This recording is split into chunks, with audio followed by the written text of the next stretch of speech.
Assalamualaikum warahmatullahi wabarakatuh. Di sini kami dari kelompok 55 Praktikum Fisika Dasar Program Studi Teknik Industri Fakultas Teknik Universitas Muhammadiyah Surakarta. Di sini kami bertiga ingin mempresentasikan bidang miring. Sebelum itu, izinkanlah kami memperkenalkan diri. Kami beranggotakan 3 orang, dan ada rekan saya yang pertama yang bernama Saya Afifuddin Abdullah Al-Firdaus dengan NIM D600210263. Saya Hasna Hairunisa dengan NIM D600210264. Dan saya sendiri Dwi Sabrina Safira dengan NIM D6002110-269. Langsung saja kita masuk ke materi utamanya, yakni definisi bidang miring. Apa sih sebenarnya bidang miring sendiri? Nah, di sini kita menjelaskan tentang bidang miring merupakan salah satu pesawat sederhana yang sering dimanfaatkan oleh manusia dalam menjalankan aktivitasnya. Nah, memanfaatkan seperti apa sih yang dimaksud?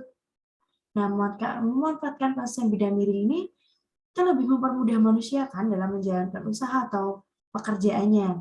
Salah satu pemanfaatannya ialah menggunakan dump truck untuk menurunkan barang, dengan begitu akan meringankan pekerja supaya tidak membutuhkan gaya yang begitu besar. Selanjutnya, sebuah benda di bidang miring sendiri memiliki komponen gaya berat yang sejajar dengan arah luncuran benda, dan pada bidang miring, komponen ini menarik benda untuk meluncur, sedangkan gaya gesek berarah sebaliknya. Diagram gaya.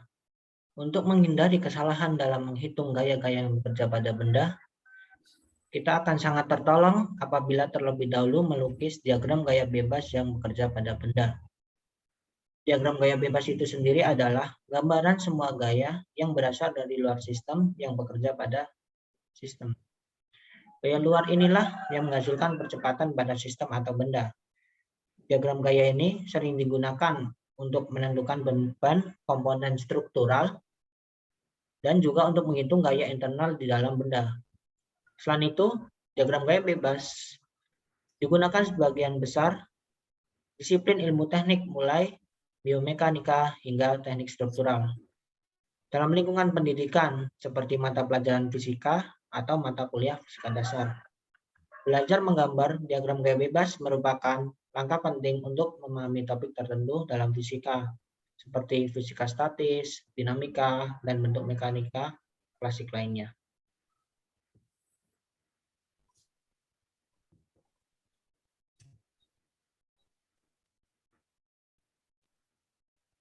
Gaya yang bekerja pada bidang miring ada 4. Ada gaya berat, gaya gesekan, gaya normal, dan gaya transit.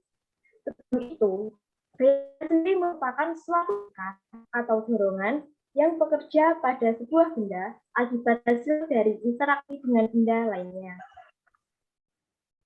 Yang pertama, gaya gesek.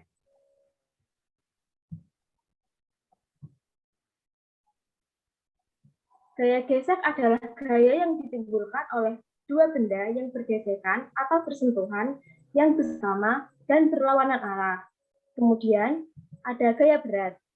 Gaya berat adalah gaya gravitasi bumi yang bekerja pada suatu benda di mana berat sama dengan hasil kali massa dengan percepatan gravitasi. Untuk mencari gaya berat, kita bisa menggunakan persamaan W sama dengan M kali, di mana W sama dengan gaya berat dengan satuan Newton, M merupakan massa benda dengan satuan kilogram, dan G merupakan percepatan gravitasi dengan satuan meter per sekon kuadrat. Kemudian ada gaya normal. Gaya normal adalah gaya reaksi yang timbul ketika suatu benda diletakkan secara tegak lurus di atas sebuah permukaan benda. Berdasarkan gaya normal yang terjadi pada suatu benda ditentukan oleh besarnya gaya lain yang juga bekerja pada benda pada saat yang sama. Bidang benda selalu memiliki posisi yang serenjang dengan gaya normal. Yang keempat, gaya tegang tali. Gaya tegang tali adalah gaya yang bekerja pada ujung tali dengan keadaan tegang. Dengan itu, diberlakukanlah hukum Newton.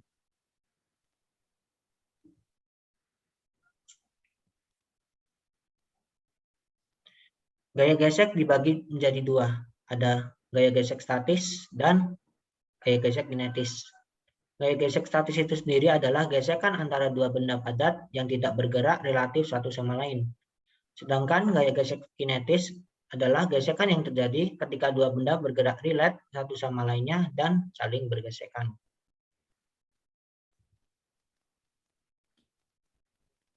Nilai koefisien gesek statis akan tetap sama. Nah, maksud dari hal itu adalah, jadi nilai koefisien gesek statis itu adalah nilai awal dari sebuah benda. Maka dari itu, sejauh apapun benda menempuh jarak, maka nilai koefisien gesek statisnya akan tetap sama. Seperti ketika benda tidak ada gesekan yang terjadi, gaya gesek statis dapat memiliki nilai dari 0 hingga gaya gesek maksimum.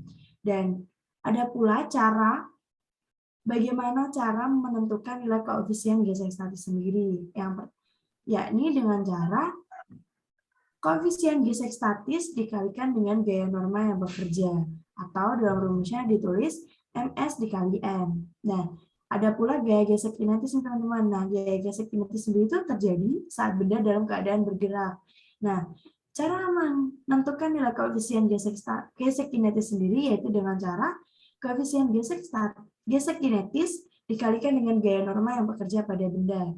Nah, dengan yang ditulis dalam rumus MK dikali M. Kemudian ada hukum Newton. Hukum Newton sendiri merupakan hukum sains yang ditemukan oleh Isaac Newton mengenai sifat gerak benda. Hukum Newton dibagi menjadi 3 hukum. Hukum Newton pertama disebut juga dengan hukum kelembaman, di mana sifat lembam benda merupakan sifat mempertahankan keadaannya, sehingga benda yang diam akan tetap diam dan benda yang bergerak beraturan akan tetap bergerak beraturan. Kemudian hukum Newton kedua yang menyatakan tentang percepatan yang diperoleh benda bila dikerjakan gaya padanya akan berbanding lurus dengan resultan gaya-gaya yang bekerja pada benda tersebut dengan suatu konstanta pembanding yang merupakan ciri khas dari benda tersebut. Kemudian pada hukum Newton ketiga, jika suatu benda mengerjakan gaya pada benda kedua, maka benda kedua tersebut mengerjakan juga gaya pada benda pertama, yang mana besar gaya pada benda pertama akan sama dengan gaya yang diterima, tetapi berlawanan arah.